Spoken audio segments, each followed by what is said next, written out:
So Google finally releases Google Bard. And pretty much with all the ChatGPT hype, let's look at this article by New York Times. Google releases Bard, its competitor in the race against AI chatbots.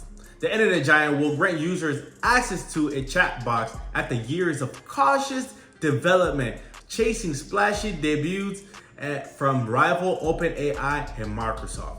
Knowing that ChatGPT has been going crazy, the biggest hype of ever, everybody got scared about it. Honestly, we all thought that Google wouldn't push forward towards the AI because that's how Google search engine makes most of its money. But it seems like whenever there's somebody chasing your tail, you just gotta run faster and stay ahead. So they have released Google Bard. Now look at this. Imagine having your headquarters in Manhattan. If your business headquarters in Manhattan, it just shows you how rich your company is, because that's probably one of the most expensive places to have your company headquarters. Let's continue. For more than 3 months, Google executives have watched as projects as Microsoft and San Francisco startup called OpenAI have stoked the public's imagination with the potential for artificial intelligence. But on Tuesday, Google tentatively stepped off the sidelines as they released a chatbot called Bard. The new AI chatbot will be available to a limited number of users in the United States and Britain and will accommodate additional users, countries, and languages over time. Google executives said this in an interview. Pretty much, I already signed up, right? The moment I heard this, I want to be the very first one to test it out because I don't know if Bard's going to be paid. OpenAI ChatGPT 4 they force you to pay. So what is Google going to do to maximize this? Maybe they'll make it free all the way so that everybody that don't want to pay for the ChatGPT 4 can move on to Google Bard. Because as of right now, I'm kind of excited for Google Bard. I want to see what they have to offer.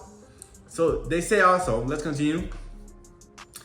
The cautious rollout is that the company's first public effort to address the recent chatbot craze driven by OpenAI and Microsoft. And it is meant to demonstrate that Google is capable of providing similar technology, but Google is taking much more circumspect approach than its competitors, which have faced criticism, and they are proliferating an unpredictable and sometimes untrustworthy technology. Still, the release represents a significant step to stave off a threat to Google's most lucrative business, its search engine, as we mentioned.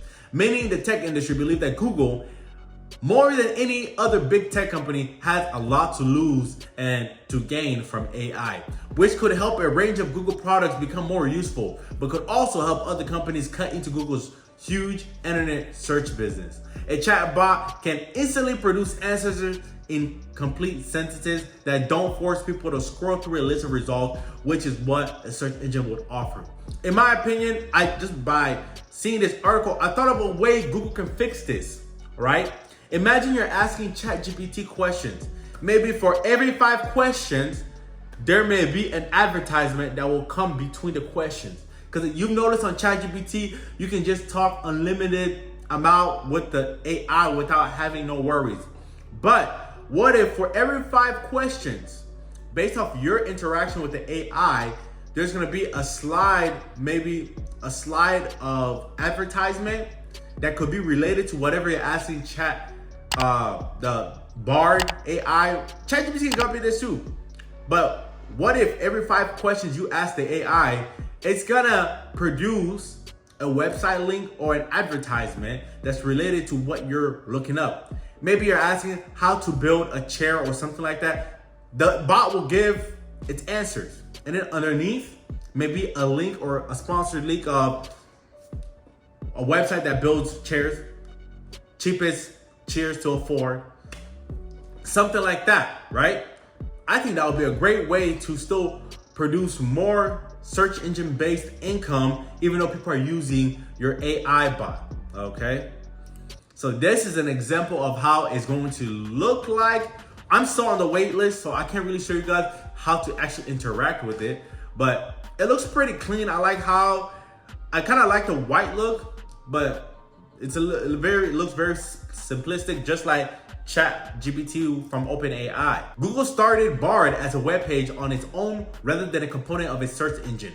This is the same thing Microsoft did, but the problem with Microsoft is they should have called, ChatGPT Bing ChatGPT or something like that, so Bing can still be popular. Because a lot of people who use ChatGPT don't even know it was Microsoft's way of putting Bing back on the front page.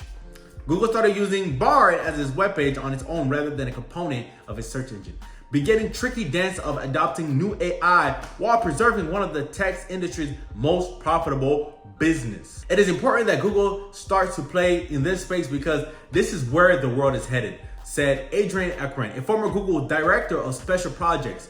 But the move to chatbots could help upend a business model reliant on advertising, said Mr. Anand, who is now the chief executive of the healthcare startup Forward. So in the late November, OpenAI released ChatGPT, an online chatbot that we already went through, all right? Microsoft added similar chatbots to its Bing internet search engine, and the technology is currently shifting to where, they want to shift the market so that Google, who has been on top for over 20 years, they're scared now. And that's why I love technology, because there's always somebody new coming in, ready to smack the old dog off of it. So I wonder how it's going to be, right? There's a bunch of different ways where ChatGPT has changed the game. Look at Google, the big dog, is changing its way, forcing themselves to release their AI way earlier than they expected. Honestly, Google said they had over 10,000 employees work on their AI, but I felt like they didn't have any competition. So if it's not broken, why fix it? Until OpenAI came and said, hey, you're gonna have to step your game up. And Google said, okay, we're gonna have to match that energy. So we're gonna see who is the champion. Let me know what you think of who's gonna be the best one. And hit the subscribe button if you're new, and the like button. And I'll see you guys in the next video.